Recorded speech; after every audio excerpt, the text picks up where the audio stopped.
Sa Blackbeard Pirates, bukod kay Shiryu at Teach, wala na bang iba pang malakas? Sa totoo lang, may isa pang eksperto na madalas nating hindi napapansin.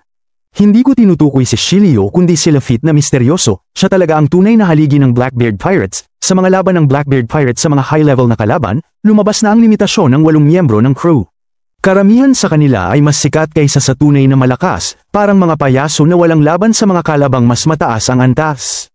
Si Shiryu, kumpara sa ibang miyembro ng Blackbeard Pirates, ay medyo maasahan, hindi siya agad natalo ng mga kalaban na kasing lakas ng mga admiral.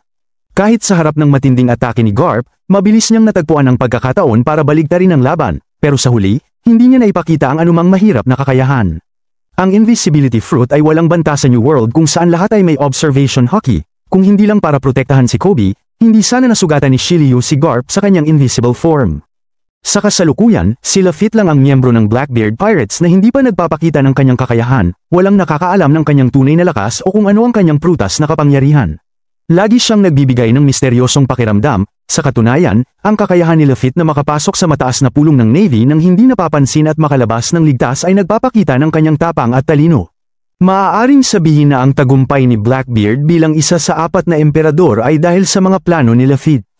Malamang siya ang vice captain at tagapayo ng grupo, bago pa man siya sumali sa Blackbeard, kilala na siya sa New World bilang isang mapanganib na tao. Narinig na rin ni Fleet Admiral Sengoku ang tungkol sa kanya, ang kanyang mga kilos ay laging mahirap hulaan, sa mga kaguluhan na ginawa ng Blackbeard Pirates, wala siyang boses, na parang sinadya ni Oda na gawing misteryoso si Lafitte. Bakit hindi pa siya nagpapakita ng kanyang kakayahan? Siguro ito ay para sa malaking labanan sa hinaharap, may isang hindi mababaling batas sa One Piece, ang mas huli kang kumilos, mas malakas ka. Kung ikaw ay isang tahimik at matalinong karakter, walang duda na ikaw ay isang malakas na kalaban. Bukod pa rito, kailangan ng Blackbeard Pirates ng isang pangalawang leader na kasing galing ni Marco para maging karapat-dapat na final boss.